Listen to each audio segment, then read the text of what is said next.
हरिद्वार में राशन डीलरों के खिलाफ लगातार मिल रही शिकायतों के चलते जिला खाद्य आपूर्ति विभाग चेकिंग कर रहा है।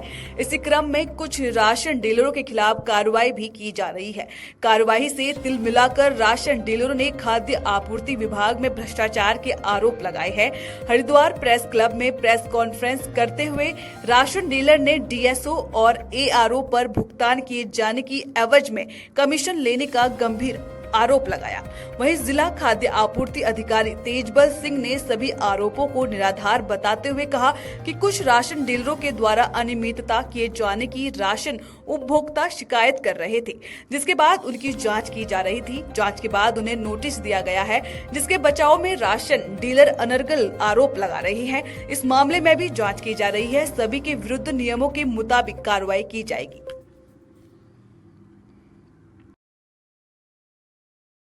ये अभी मीडिया के ही माध्यम से थोड़ी देर पहले संज्ञान में आया कि इस तरीके के कुछ आरोप लगाए गए हैं, धन इत्यादि रुपए पैसे लिए जाने के। इस संदर्भ में आपके माध्यम से क्लियर करना चाहता हूं कि इसमें जो विक्रेता हैं दिनेश कश्यप, उनके विरुद्ध कुछ दस्तावेजी साक्ष्य मिले हैं, जिसके आधार पर उनकी जांच चल रही है और उन्हें नोटिस भी 30 सितंबर की तारीख में दिया गया था और अभी तक उन्होंने उस विषय में अपना कोई जवाब भी नहीं रखा है। इसी तरीके से फेडरेशन के जो अध्यक्ष तथाकथित कहे जाते हैं नरेंद्र शर्मा जी, उन्होंने भी कुछ आरोप लगाए हैं। इस आरोप के सिलसिले में यह स्पष्ट करना है कि वो फेडरेशन पूरे जिले में प्रभावी नहीं है और सभी विक्रेता उससे जुड़े हुए नहीं हैं। इनकी कार्यशैली और इनके दुर्व्यवहार के कारण ही बहुत से जनपद के बहुत सारे विक्रेता, लगभग 80% विक्रेता इस फेडरेशन से अलग हो चुके हैं, तो वो पूर्ण रूप से इसका प्रतिनिधित्व भी नहीं करते। जहां तक पीएमजीकेवाई या एनएफएसए का प्रश्न है उसके भुगतान का, तो पीएमजीकेवाई के 7 महीनों का जो पैसा प्राप्त हुआ था वो सभी के खातों में अब से लगभग 1 माह पूर्व जा चुके हैं और उसमें कोई भी ऐसा व्यक्ति नहीं बचा है जिसके खाते में पैसे ना गए हों। इसी तरीके से एनएफएसए का भुगतान जो हमें सरकार से 1 करोड़ 68 लाख के आसपास मिला, वो भुगतान पूर्ण रूप से किया जा चुका है पिछले सप्ताह ही। तो ये आरोप सिर्फ इसलिए लगाए गए हैं क्योंकि इनके विरुद्ध जांच चल रही है।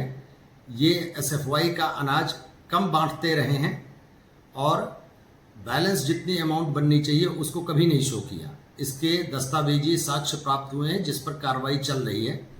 उसी कार्रवाई के दृष्टिगत तिलमिलाए हुए इस तरीके के आरोप ये कर्मचारियों और अधिकारियों पे लगा रहे हैं। मानव वन्य जीव सह अस्तित्व की थीम पर 2 अक्टूबर से 8 अक्टूबर तक चल रहे वन्य जीव सप्ताह का आज लच्छीवाला वन विभाग विश्राम गृह परिसर में समापन समारोह आयोजित किया गया। इस अवसर पर उत्तराखंड के वन मंत्री सुबोध उनियाल ने बतौर मुख्य अतिथि कार्यक्रम में भाग लिया। समापन कार्यक्रम की शुरुआत वन मंत्री द्वारा दीप प्रज्वलन कर की गई। इस मौके पर उन्होंने पौधारोपण भी किया और वन्य जीव संरक्षण में उत्कृष्ट कार्य करने वाले वन कर्मियों को सम्मानित किया गया। कार्यक्रम के दौरान सांस्कृतिक टीम ने प्रदेश की पारंपरिक वेशभूषा में रंगारंग सांस्कृतिक प्रस्तुतियां दी, जिसे दर्शकों ने खूब सराहा। कार्यक्रम के दौरान वन मंत्री सुबोध उनियाल ने कहा कि मानव अस्तित्व के साथ ही वनों और वन्य जीवों का भी अस्तित्व जुड़ा हुआ है। वन्य जीव संरक्षण केवल एक जिम्मेदारी नहीं बल्कि हमारी सांस्कृतिक विरासत का हिस्सा है। हाथी कॉरिडोर पर बोलते हुए उन्होंने कहा कि यह क्षेत्र संवेदनशील है और सरकार इसे सुरक्षित बनाए रखने के लिए गंभीरता से विचार कर रही है। उन्होंने कहा कि इस दिशा में जल्द ही ठोस कदम उठाए जाएंगे। वन मंत्री ने 2015-2016 में लच्छीवाला नेचर पार्क के पास बने बटरफ्लाई पार्क की स्थिति पर चिंता व्यक्त की। उन्होंने कहा कि पार्क को जिस रूप में विकसित होना चाहिए था वैसा नहीं हो पाया। जल्द ही इसकी पुनर्निर्माण प्रक्रिया शुरू की जाएगी ताकि इसे पर्यटन और पर्यावरणीय शिक्षा का एक आदर्श केंद्र बनाया जा सके। वन्यजीव सप्ताह के अंतर्गत लच्छीवाला वन रेंज में वन क्षेत्राधिकारी मेघावी कीर्ति ने नेतृत्व में वन्यजीव संरक्षण को लेकर विभिन्न जागरूकता कार्यक्रम आयोजित किए गए। सप्ताह की शुरुआत भी उन्होंने हाथी कॉरिडोर के क्षेत्र स्थित टोल प्लाजा से लोगों को जागरूक करते हुए की थी। यह क्षेत्र अक्सर हाथियों की आवाजाही के लिए जाना जाता है, विशेष रूप से देहरादून हरिद्वार हाईवे पर, इसलिए आमजन को सतर्क और जागरूक करना इस अभियान का मुख्य उद्देश्य था। कार्यक्रम का समापन भले ही आज हुआ हो, लेकिन वन मंत्री मुख्यमंत्री द्वारा की गई घोषणाएं संकेत देती है कि अब वन्यजीव संरक्षण, पारिस्थितिकी संरक्षण और पर्यावरणीय परियोजनाओं को लेकर राज्य सरकार की सक्रियता और बढ़ने वाली है। वन्य जीव सप्ताह मना रहे हैं और इस वन्य जीव सप्ताह को मनाने के पीछे उद्देश्य ये है कि किस तरह से आम आदमियों को वन्य जीवों की जो इम्पोर्टेंस है हमारी जैव विविधता को बनाए रखने में, हमारे यहाँ टूरिज्म को बढ़ाए रखने में, और कहीं ना कहीं ये इस राज्य की एक पूरे देश के अंदर 72% वनाच्छादित क्षेत्र होने के कारण, क्योंकि हमारे यहाँ बेनता संख्या में टाइगर्स भी हैं, हाथी भी हैं, और राज बनने के बाद लगातार इसमें वृद्धि हुई। तो आज किस तरह से इको टूरिज्म में इनका जो महत्व है, जैव विविधता जो महत्व है, तो लोगों को इनके साथ कि इनका अस्तित्व बहुत जरूरी है। तो मानव वन्य जीव सह अस्तित्व का मतलब यही है कि मानव के अस्तित्व, हम दोनों एक दूसरे पे डिपेंडेंट है और एक दूसरे के साथ सह अस्तित्व की भावना से रहने की आवश्यकता है, ताकि दोनों आदमी जिए। पार्क में मैं समझता हूँ जिस तरह से इसको बढ़ना चाहिए तो नहीं बना, तो इसको देख लिया जाएगा कि किस तरह इसको आगे बढ़ाया जाए। साथ ही लच्छीवाला जो टोल प्लाजा है वहाँ पर हाथी कॉरिडोर है, टोल प्लाजा पर अक्सर हाथी आते रहते हैं, उसके लिए क्या व्यवस्था है हाथी को रोकने की? देखिए, कॉरिडोर ये वास्तव में बड़ा चिंता का विषय है कि जो हमारे कॉरिडोर हैं कुछ कम भी हो रहे हैं और इन पर मानव ने अतिक्रमण भी किया है। तो इसको लेकर के भारत सरकार से बात चलेगी किस तरह से यहाँ पर कॉरिडोर्स को बचाया जा सके, एलिवेटेड रोड के माध्यम से हो या दूसरा डाइवर्जन के माध्यम से हो। तो इसमें कॉरिडोर्स को बचाने के लिए हम लोग लगातार प्रयास कर रहे हैं।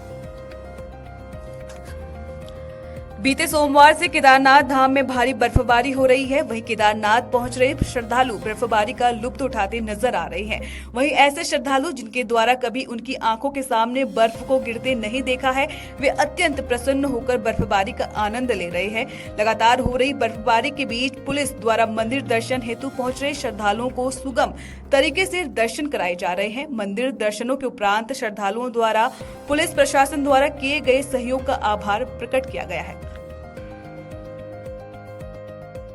क्या नाम है सर आपका? सर मेरा नाम मनोज बंसल है, मैं दिल्ली से आया हूँ जी। व्यवस्था बहुत बढ़िया है, बाबा की कृपा से बर्फ बरस रही है, बहुत अच्छी आपके सहयोग की वजह से दर्शन बहुत बढ़िया हुए हमारे। हर हर महादेव। पहले आपने कभी लाइव स्नोफॉल होते हुए देखा था? नहीं सर, पहली बार देखा है। आज बाबा ने कृपा करी है, सदैव सब पे बनाए रखे बाबा कृपा। कैसा लग रहा है आप लोगों को? बहुत अच्छा लग रहा है सर, बहुत बढ़िया। कोई दिक्कत तो नहीं हो रही सर? बहुत अच्छी दर्शन में कोई दिक्कत तो नहीं हो रही सर? किसी तरीके से कोई दिक्कत नहीं है, व्यवस्था बहुत बढ़िया है। ये मेरी आप कहाँ से आए हैं? ये मेरी मिसेज है। जी जी जी जी। कैसा लग रहा है आपको यहाँ? अच्छा लग रहा है। दर्शन हो गए आप लोगों के? कोई असुविधा तो नहीं हुई? नहीं भैया, कोई असुविधा नहीं। चलो, अब आप लौटेंगे कैसे? सर पैदल जाएंगे, घोड़े से जाएंगे, जैसी बाबा की मर्जी। हाँ, रास्ते सारे बढ़िया हैं। शासन प्रशासन ने पूरी अच्छी व्यवस्था कर रखी। क्या कहना है आपका व्यवस्था के बारे में?